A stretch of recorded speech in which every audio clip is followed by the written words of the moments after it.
create a reoccurring meeting and share the ID with me for conferences. So how this will work will be, we will create a unique meeting room for each classroom or program that is holding conferences this year. I will take that ID number and I will set it up. Basically, I'll do all the scheduling if I can get this number from staff, and think of this as virtually the same way you would if you were holding conferences in person, where in person you'd have the family with you in the room and the other group waiting in the hallway.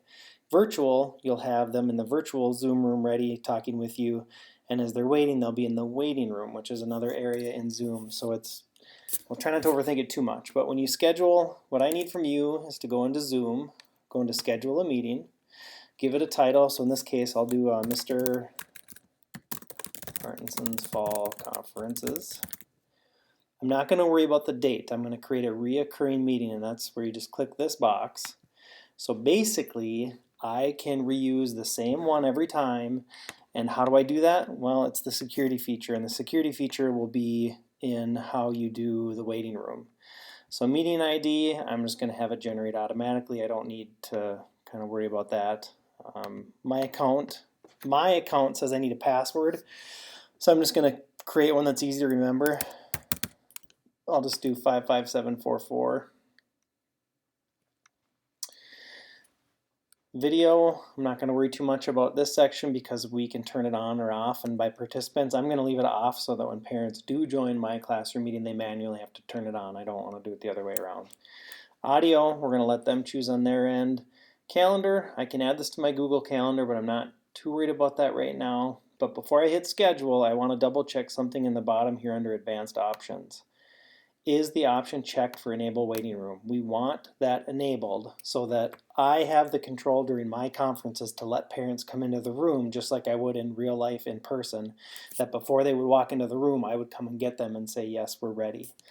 Mute participants on entry, I think that that's a good idea too, just so that they manually have to turn their camera on and their sound on so that there's no accidental anything else going on. So I'm going to schedule it. It'll jump over to my calendar. So what I'm going to do is I'm actually going to put this in my calendar so I remember the information myself. Allow. It'll do a pop-up that shows me making my conferences. All the Zoom information is there, the meeting ID, the passcode.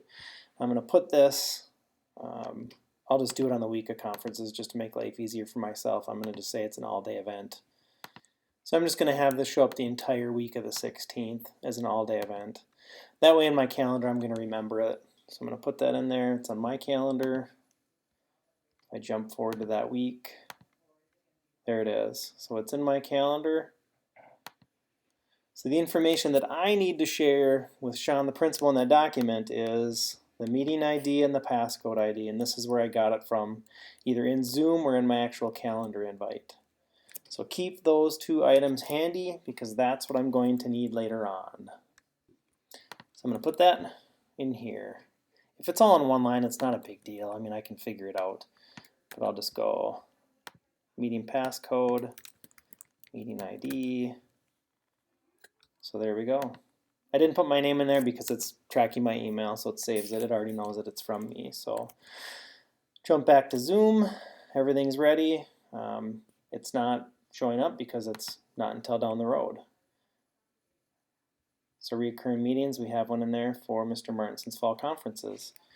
So if I forgot where the information was, if I'm back in Zoom and I go to meetings and scroll down, my recurring meeting for Mr. Martinson is there. And I can even copy the information. If you need help, just ask. This is something that we don't do very often, so there's no sense beating your head against a wall trying to learn how to do something that you just do once. But it actually does come in handy if you're scheduling meetings for example, the hybrid environment or distance learning, if we should ever get to that, just to have a reoccurring meeting. As long as the waiting room is enabled, which I have, as long as the waiting room is enabled, they can't join the meeting without me there. And whenever I leave the meeting, I'm going to end it for them anyway. So hopefully that makes sense.